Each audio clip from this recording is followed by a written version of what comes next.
Happy New Year. Welcome to a 2025 where we'll do our darndest to sort the significant from the noise. And yes, there is a kind of a shrill quality to this first Monday of the year. What's extraordinary is that it's largely coming from a single individual. Elon Musk, no longer just the billionaire boss of Tesla and SpaceX. He's been tapped for what's billed as a cabinet position by Donald Trump, no longer just a private citizen. And so it's all the more surprising that he's using his social medium, X, formerly Twitter, to not just slam sitting governments in Britain and Germany, but also endorse far-right leaders and tropes. Don't feed the trolls, says the German chancellor. But as Olaf Schultz himself admits, Musk's unique positioning presents new kinds of challenges. Is the Trump whisperer inciting hate? Does this constitute foreign meddling on the part of the incoming U.S. administration? And how do European leaders react? Musk's invectives could be a forerunner of the questions we'll be posing when it comes to relations between Washington and Europe come January the 20th, an inauguration day in the United States. Today in the France 24 debate, Elon Musk's transatlantic trolling. Back in 2023, journalist and author Dorian Lynskey and his co-host Ian Dunn devoted an episode of their Origin Story podcast to Elon Musk. Thank you for joining us from London. Thank you. From the Amsterdam suburb of Haarlem, former member of the European Parliament, Marietta Schako, fellow at Stanford University, the author of The Tech Coup, How to Save Democracy from Silicon Valley. Happy New Year. Happy New Year to you.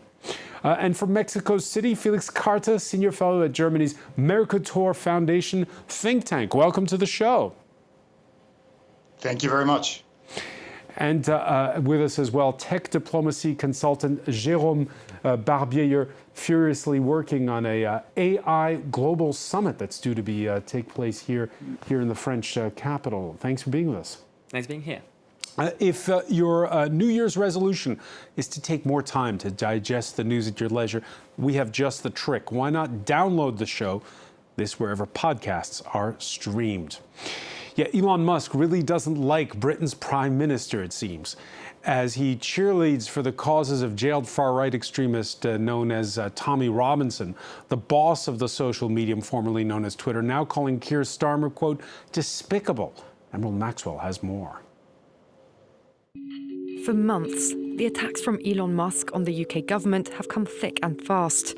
The world's richest man has used his social network X to demand Prime Minister Keir Starmer be imprisoned, to call for new elections, and propose in an online poll that America should liberate the people of Britain from their tyrannical government.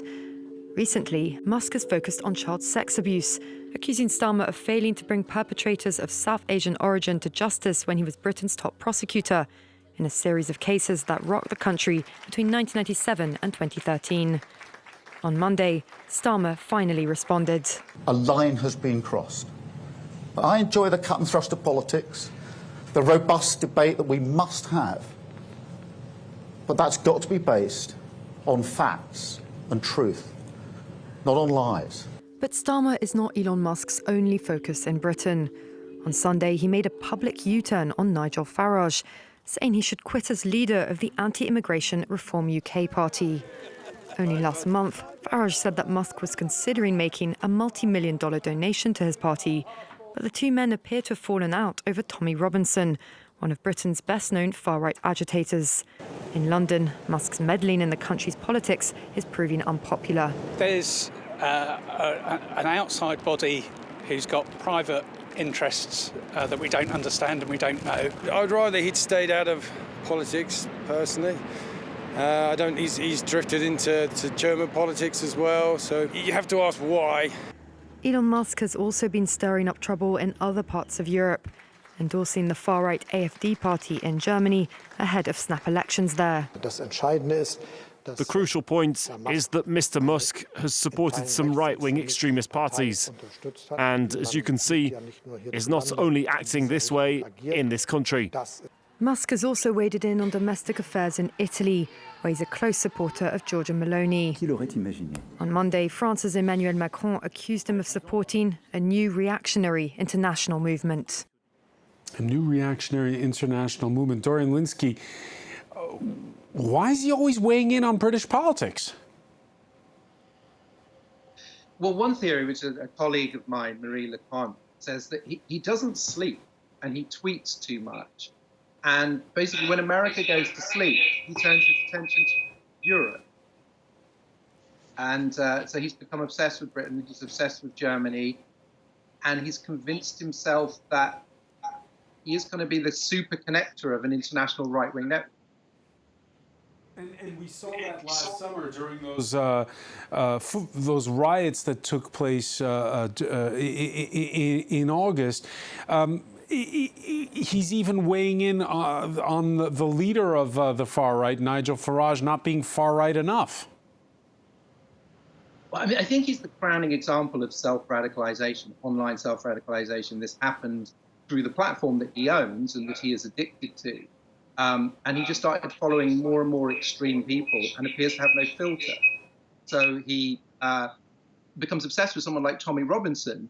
And Nigel Farage, does actually draw a line with Tommy Robinson. He doesn't want Reform to be seen as a far-right party, however radical, hard-right, its policies may be.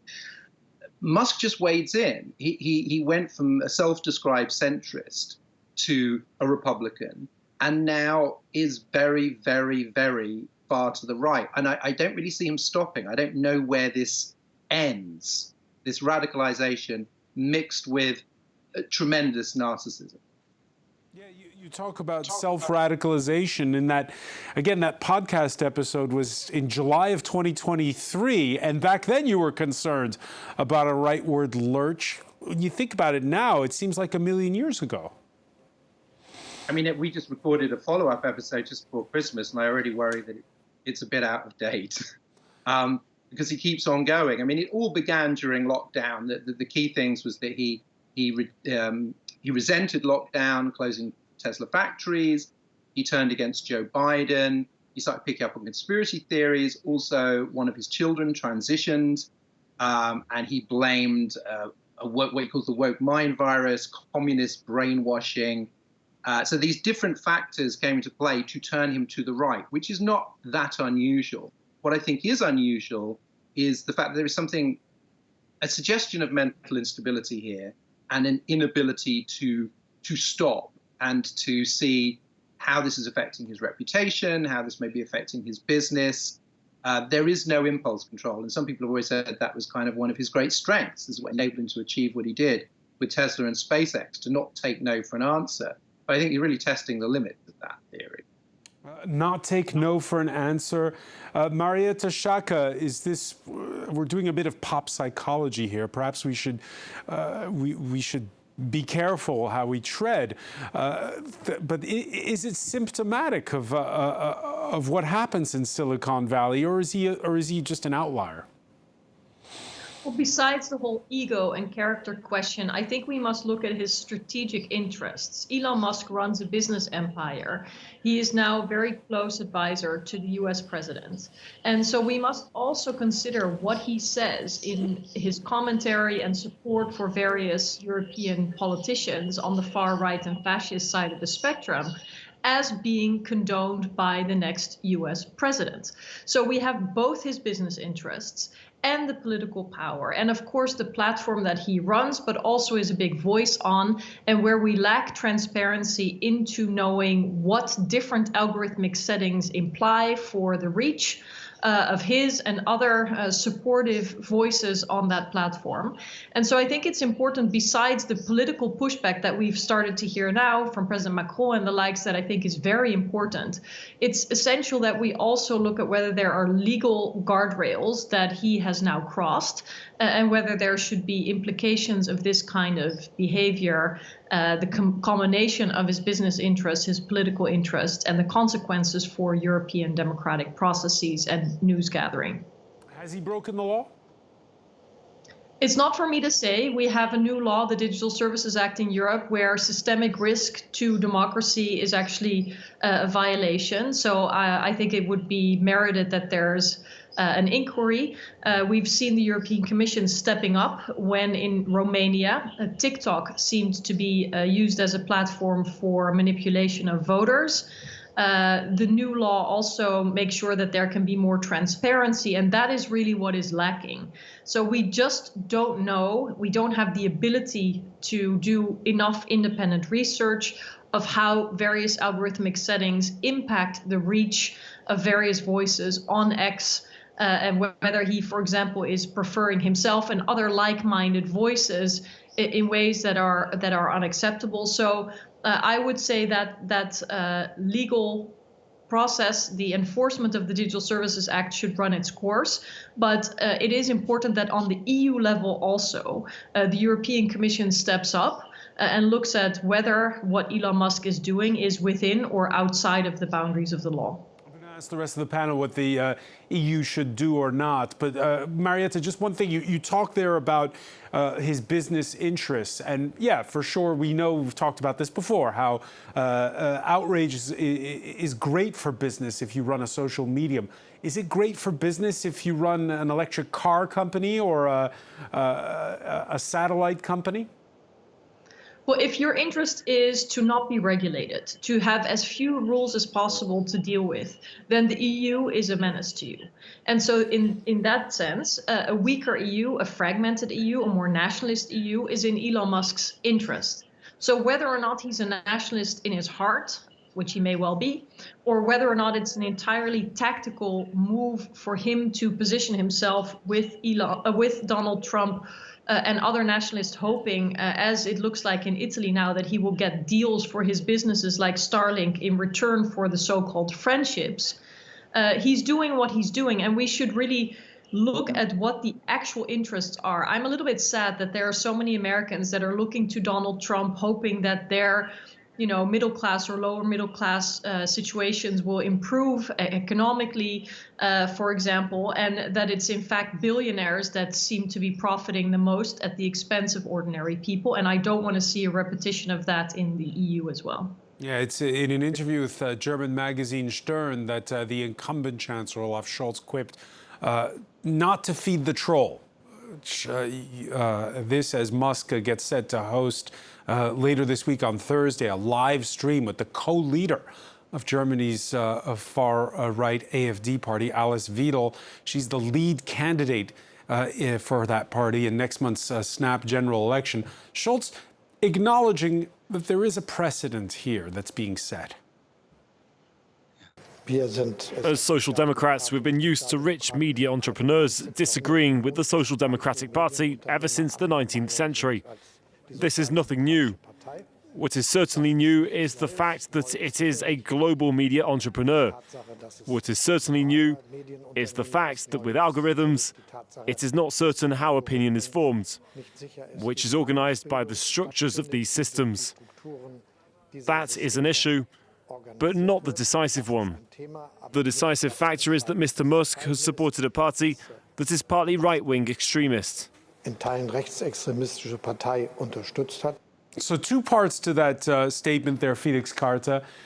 Which is the decisive factor? I mean, would we be talking about this if he wasn't this person who's singularly at the crossroads of public and private life? So I think Chancellor Scholz is absolutely right when he makes the point that the type of interference we're seeing is unprecedented. Not only because Musk is not just a media entrepreneur, he owns a global platform that allows him to shape and distort discourses as he sees fit. That is quite the menace to which we don't have a satisfactory answer yet as a society. At the same time, what makes it so hard to really pinpoint his actions and talk about foreign interference is that for the time being, he is still acting as a private person, a private individual, a private entrepreneur, even though informally, of course, he is promoting government lines, the lines of an incoming authoritarian-leaning, one has to say, government. And that always calls for a kind of parallel to Russian propaganda, to Kremlin propaganda, which has frequently interfered in US and EU elections using these kind of private intermediaries, private troll factories that can't be directly attributed to the state and therefore make it much harder for the European Union, for instance, to impose sanctions. So hang on, are you suggesting, Felix, that this is foreign meddling on the part of the United States in European politics? I would call it perhaps a kind of hybrid warfare. It has, at least strategically, tactically, a lot of parallels, as I try to sketch out with the hybrid warfare we have seen perpetrated by Russia and other authoritarian governments. In as far as he's not formally acting on behalf of a foreign state, I wouldn't call it foreign interference for now. But if it's hybrid warfare, then you're suggesting firmly that he is doing Donald Trump's bidding. I would say that in general, as previous speakers have highlighted, he sees himself as the champion and advocate of a global network of authoritarian libertarian forces. I wouldn't say that necessarily he is Donald Trump's handmaid. I think that power relationship remains to unfold and to be assessed as Trump takes office. Jérôme Barbier, do you agree? Very strong words, of course. I think, yes, you may mention that this is a foreign interference, first of all, because it remains a private citizen, but a significant personality within the US debate. So it's clearly foreign interference. Can you qualify it as hybrid warfare? You will be able to do it if he indeed takes a senior position in the US administration. And I think it's a key point at the moment. The European Commission communicated this morning about the different actions. And rightfully recalled something very important. He remains, at this stage, a private citizen. The question is, you need to inquire about how X is handling the algorithmic preferences for which the European Union has a mandate, the AI Act, besides the DSA. But I mean, I think I would agree at the end of the day, if Elon Musk is indeed deemed to be a senior representative of the United States and keep having this sort of tone, this is not only foreign interference, this becomes hostile interference from the US government, from a supposedly allied state, and this becomes very serious under international law. Has the EU missed a step? You heard Marietta Schaake saying that Europe should flex its muscle. Back in August, after Musk cheerleaded for far-right rioters in the UK, the EU's then Commissioner for Internal Markets, Thierry Breton, publicly warned Musk of potential consequences should he run afoul of the regulations put in part on large platforms to respect the bloc's Digital Services Act. But the Commission's president, less than a day later, quick to distance herself from Breton, saying he'd acted alone. Did Ursula von der Leyen miss an opportunity there? I think so. I think Thierry Breton did a good job to recall that there was obligation under EU law. What I would say is that it's also more complex. Like the president of the EU Commission has negotiation to do. So there are very different links of Elon Musk with the administration, etc., to have things. I think a key issue here also is that, as it was mentioned before, Elon Musk is testing the limits. We've seen it with Brazil, we've seen it with Germany, with many states. And when it's got a harsh stop for Brazil, with Starlink, for instance, or in Italy with the Italian president communicating, it usually stops. The difference is that the EU is an international organization, so it's not going to have the same sort of tone as Elon Musk, but at the end of the day, has muscles to show. And the point is that Europe may answer a bit more slowly, but the AI Act is binding regulation. So at the end of the day, if there is indeed bias within the tools that Elon Musk is using against Europe, it should answer. But then I would also agree that we need some more some clearer political pushback on the EU side. It should answer, Marietta Schaake, but will it answer? Well, that's a big question. I mean, there will be political pressure on the European Commission, I'm sure, the minute Trump takes office, that we will hear more of the kinds of statements we've already heard from Vice President-elect J.D. Vance, who said that the security guarantees for Europe from the United States may come into question if there would be more regulation of Elon Musk's companies. But indeed, as was mentioned, Elon Musk is now pretending to be more powerful than nation states, loves the arm wrestling. You know, he loves the game and the confrontation, it seems, and he's really testing the resolve of regulators, judges, lawmakers. And so I think, what Thierry Breton said, that there is a law on the books and that it will be enforced, is nothing spectacular. In fact, that is what any jurisdiction should be doing. If you take your own laws seriously, you want to make sure that they are enforced properly, evenly. And therefore, whether you're Elon Musk running a company X or whether you're another social media platform, we have decided in Europe that there are limits, including with regard to respect for elections and the democratic process, that companies cannot cross.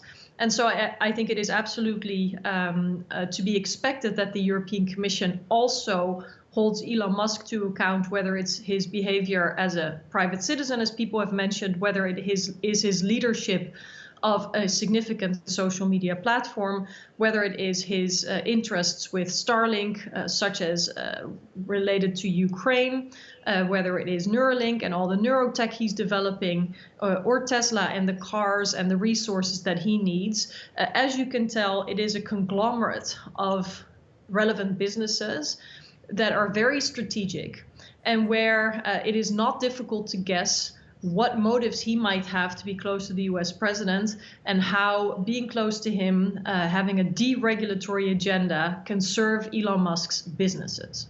Felix Carter, again, what was your reaction at the time, back in August? Remember, there were these Musk cheerleading for these far-right rioters in the UK, and the Commission distancing itself from one of its own commissioners over him taking Musk to task. What was your reaction then? I understand the impulse to act and to draw a clear line, and I think we, as democracies, we need to find a way of doing that. At the same time, I do think that the European Commission needs to tread with caution, because even if it enforces its law, the Digital Services Act, successfully on Musk's X, the compliance costs, or the cost of non-compliance that he would have to pay, are peanuts for him. It's the Commission, I believe, could fine him up to 6% of annual turnover of his company X. That's small money for him. It doesn't mean that this would even dissuade him from continuing to use X to interfere in democracy here in Europe. And then we might actually see an escalation with a showdown in the end, where the only option that the EU has left is to block or shut down X altogether. And the backlash of that could be quite far-reaching in Europe, not only because Musk has a large fan base, even in, let's say, the democratic center of society, but because there are also justified concerns at the end of the day, of course, about freedom of speech and other fundamental rights. So I think any regulatory strategy needs to be well thought through, and it needs to have broad political backing from EU member states in order to really make sense. Dorian Lynskey? Yeah, I mean, I'm not au fait with all the legal remedies. I think what we've been discussing here, what's really interesting, is that he is a new kind of phenomenon, that people have described him as a one-man rogue state. And because it's all one person, and because he, I would say, I don't think this is hyperbole, I think he has the mindset of a dictator, that he believes that his own instincts are always correct, he does not like criticism, he wants to make all the decisions himself. He's running about 6 different companies at the moment, while also trying to be part of the American government. He also often does not know what he's talking about. It was very clear about the child abuse gangs in the UK that he had only just heard about them. This was something that was a big story over a decade ago in the UK. I don't think he knew that much about AFD until recently. He doesn't seem to understand how free speech works. For example, he thinks the First Amendment applies to the entire world. So we're dealing with somebody where it's very hard to apply the traditional criteria, the traditional explanations. It would be easier if he was working for Donald Trump, like doing Donald Trump's bidding, if he was representing the US government, because then other voices would be involved. There would be meetings, there would be kind of statements that had been prepared. But he's just staying there firing off tweets out of ignorance, prejudice, whim, and we shouldn't be having to deal with the whims of one man, except that he is the richest man in the world and one of the most powerful. And so it's kind of like we're dealing with a category error. We're dealing with somebody who his power is greater than some states, and yet he has none of the filters and structures of a state. So it's like, well, how seriously do you take him? When Schultz says, don't feed the troll, well, sure, you can say that about somebody who's just an internet troll, but can you say it about somebody who has an in with the White House and, as just been said, has so much money that essentially no fine is enough. He can pay any fine and just go ahead and do whatever he wants. So it's not as if you ignore him, you remove the oxygen of publicity and he'll just go away. So it's no wonder that the EU, UK government, like all of us, I guess, are trying to work out how do we categorize this person and the way that he is behaving? What are the responses? How does the media respond? How do politicians and legal systems respond? And we haven't dealt with this before, so no wonder we're confused. Yeah, France's president this Monday addressing his New Year's wishes to his diplomatic corps in Paris and warning ambassadors, following up a bit from what Dorian just said, that it's a whole new world out there. Who would have imagined it?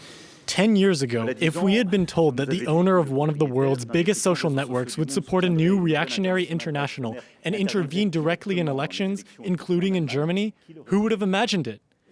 This is the world in which we live and in which we have to be diplomatic. A bit of a contradictory term there, Jérôme Barbier. On the one hand, you got this far-right international that's disparaging, but we have to deal with them. We have to be diplomatic. Is that a mixed message we just heard there from Emmanuel Macron? No, I think it's a clear message. So first of all, having contradictory sentences is quite a specialty of President Macron, so it's not a surprise, en même temps in French, that he uses a lot. The evolution of his position is that now he is acknowledging what a lot of commentators and advisors also of the president has been saying, is that Elon Musk has an agenda and wants to defend something. And he's courted Elon Musk to try to get him to build factories here. Indeed. He tried, it worked to an extent, and he still tries to work for that. That is actually in line with the usual French tradition in diplomacy, which is to have a realistic approach. So France is going to work even with the Chinese and more like authoritarian governments. So he wants to deal with Elon Musk if he indeed has a particular relation to Donald Trump.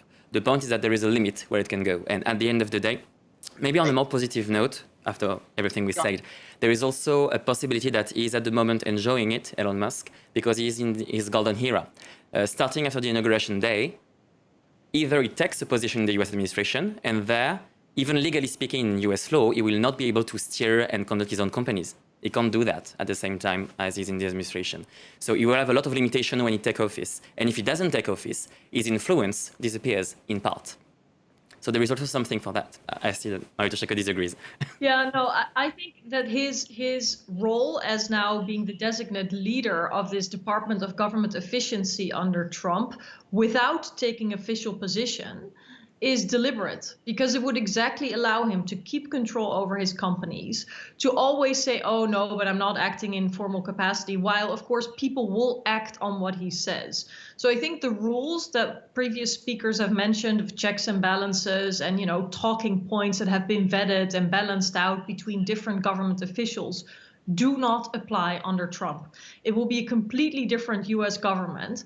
And as we've seen before, we are now dealing with a president who does not respect the checks and balances, the whole constitutional setup of the United States. In fact, lest we forget, on January 6th, while we're talking about tweets by Elon Musk, it's the anniversary of the storming of the US Capitol based on a lie that was spread on social media, including on Twitter at the time, that had to do with really trying to reverse the outcome of the elections. The president, Donald Trump, claiming that the election was stolen while there was zero basis for that. So we have to understand that we're dealing with a president and a group of his supporters that will be happy to bend the rules to their benefit, and that the rules that have meant boundaries for previous presidents and administrations will not necessarily provide those kind of guardrails again. But Marietta, you heard Felix Carter saying the problem is if you go all the way to banning X, that there'll be pushback, it'll have political consequences, it'll get messy. At what point do you ban the social medium? Well, you have to exhaust other legal avenues first, and there are many of those unexplored. The Digital Services Act is a new law for Europe, and it makes sense to actually see it through. And of course, Elon Musk and his companies have rights in the EU too. They can challenge decisions. So before we get to banning, there's a whole lot of steps, not only on the EU level, also on the national level, that can be taken. Political parties and countries have rules around party financing, for example. Then there's the social media aspect. So I do think that it is important to have political statements like the ones that we've heard from Chancellor Schultz, President Macron, but also to use the legal tools that we have, the combined legal tools. Because, for example, it may also be that the combined interests and stakes that Elon Musk now holds together would disqualify him from certain contracts, from certain roles, just because it would be seen as, too allied to the US government or too vulnerable to have so much control in the hands of someone with a specific geopolitical agenda of his own. Not so much that of the United States or of the EU, but really of his own.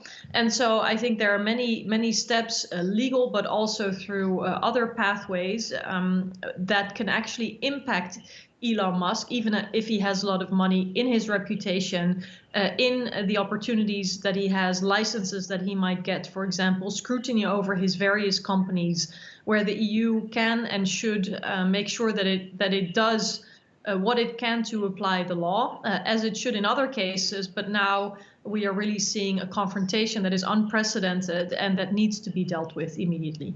Jérôme Barbier, is there political will to take on Elon Musk at the EU level? Well, this is a key question. I think the Musk issue will not be solved only by legal means, and especially not only by the European Commission. It needs to have political backing by member states, as it was said, and significantly by the larger member state, especially by those, including France. So this is why I'm welcoming the comments of President Macron, that actually have behind it a strong defense industry, for instance, which is a critical part, first, to tackle the possible comments made by Vice President-elect J.D. Vance, for instance, threatening to withdraw the security guarantees against possible regulation of Elon Musk. And second, also because Elon Musk have most of his wealth coming from the defense industry and defense contracting government provisions. So clearly, this needs to be done if there is political will in some member states, clearly, in some others no. And actually, the outcome of different elections might significantly shift the balance when it comes to that. And this is clearly Musk's agenda to influence that. And as an emboldened Musk takes on Europe, the U.S., as Marietta Schaake was saying, certifying the results of its elections, Donald Trump officially elected by Congress in the last minutes. This on the 4-year anniversary of that storming of the Capitol. Back then, even Republicans were horrified, and Donald Trump seemed isolated. But not only is Trump returning to the White House, he's now got a growing legion of allies. Well, with Italy's far-right Prime Minister Sunday visiting the president-elect at his Mar-a-Lago estate in Florida. This Monday, a far-right politician, for the first time ever, entrusted with trying to form an Austrian government. So the times, they're changing on this continent. Dorian Lynskey, this Musk effect, I don't know if you want to call it a Trump effect or a Musk effect, is it being felt where you are in Britain? When you look at, for instance, how's the opposition Conservative Party reacting to all of this? Well, they've been, I think, shockingly cowardly. That Keir Starmer, in that speech earlier, was responding to Musk's attack on Jess Phillips, alleging she was kind of a supporter of rapists. Jess Phillips was in charge of women's issues inside his cabinet. And before she entered Parliament, devoted her kind of career to, helping women against violence against women and girls. So it was an outrageous statement. I mean, completely false and dangerous and liable to invite death threats. And no Conservatives have stepped up to denounce it. They've used the kind of weasel words of, well, I wouldn't have used that language, and I don't really know what Elon Musk meant. There's been a real collapse there. I think really what worries me, Reform, Nigel Farage's party, although Nigel Farage seems to have just fallen out with Musk, maybe only temporarily, That's an obvious sort of threat on the radical right. But the center right, traditionally, that's the sort of the bulwark against the far right. It's the center right has to draw lines. It has to choose not to form coalitions. It has to choose not to collaborate and endorse extremism. And the Conservatives seem completely unwilling to do this and to really stand for British democracy, which is what Musk is attacking, saying that, Starmer needs to be deposed and removed. And she's siding, this is Kemi Badenoch, the Tory leader, she and her party are siding with the whims of this autocratic tycoon. I find that really, really distressing. It's the collapse of the centre-right that I think is the greatest danger, because it allows all these people in, and there just doesn't seem to be enough courage there to come out and do the right thing. Felix Carter, there are snap elections in Germany in a month's time. If the polls are correct, it will be the center-right that takes power. What about after those February elections? What attitude will Germany have towards the likes of an Elon Musk? That specifically is difficult to predict at this time. What we can say is that, as Dorian was indicating perhaps, that the real struggle for democracy in Germany will only start after the election, once we have a center-right government and the far-right extremists, the AfD, will be able to turn their propaganda fire hose on that party, trying to undermine it with voters and the public at large, blaming it for everything. They're currently blaming the progressive government for migration, economic downturn, basically anything that ever goes wrong in the world. And once that starts, the center-right may feel increasingly in the defensive, and we may see the so-called firewall towards the far right begin to crumble, and that would be quite disastrous for German, but also for European democracy. And Marietta Schaake, again, the far right finishing tops in Austria, now given their chance to try and form a government. The far right, which finished tops where you are in the Netherlands, and is it? This goes beyond one individual. It goes beyond Elon Musk.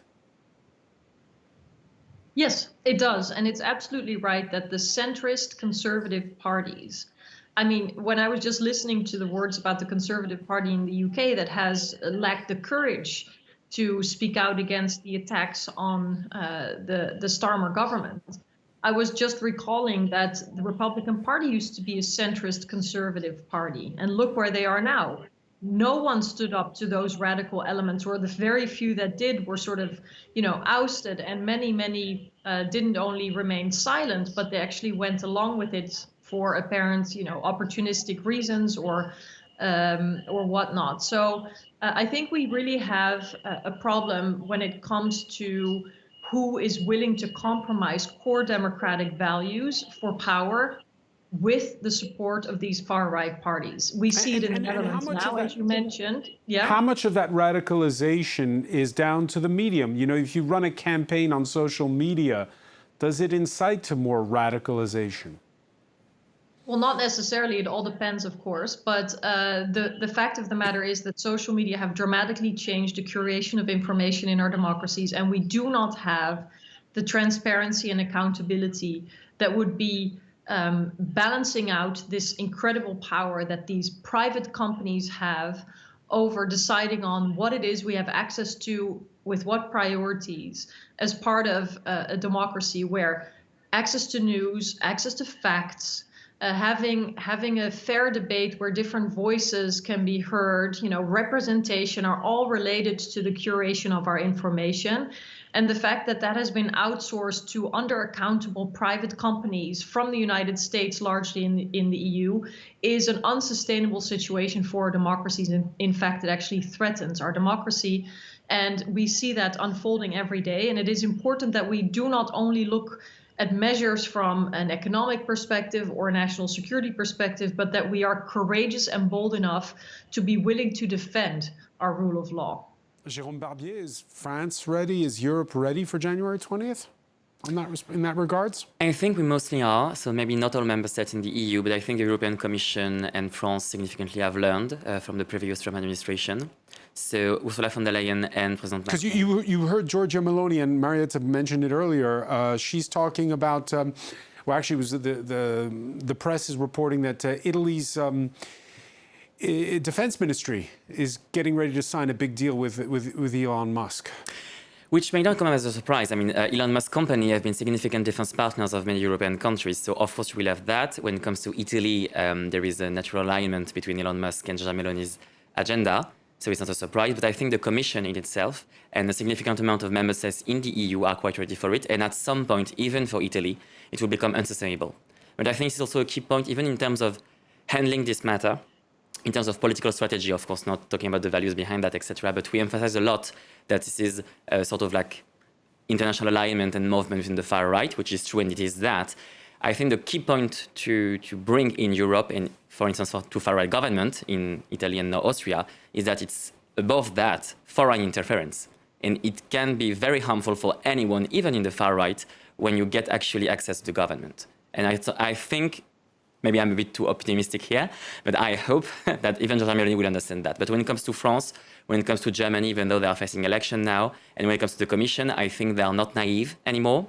The question is, will there be political will more broadly? And will they put every strength they have in the possible fight? And will they go to fight? Dorian Linsky, are you reassured listening to Jérôme Barbier?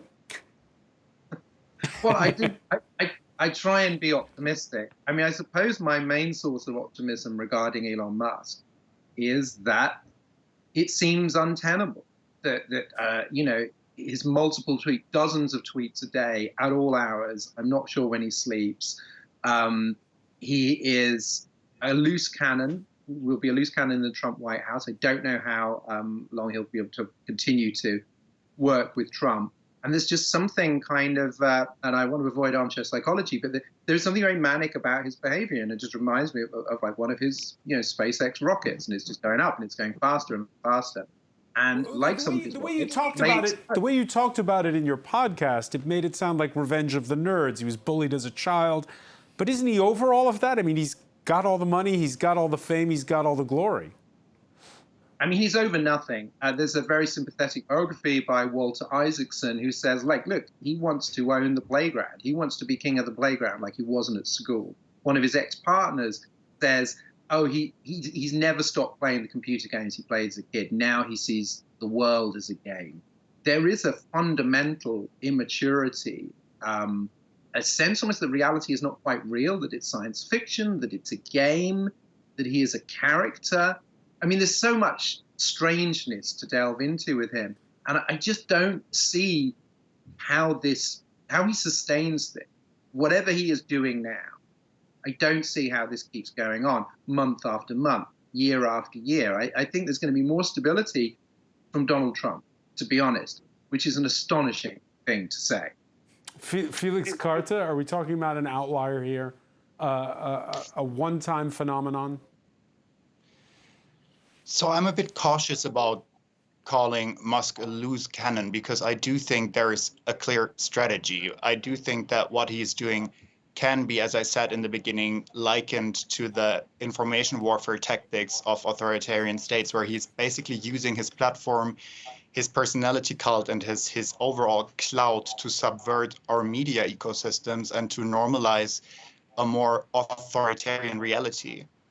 And I think he does that, as we have discussed, both to serve his own ideological and business agenda. So I would like to focus more on the patterns and strategy instead of just dismissing him as a loose cannon.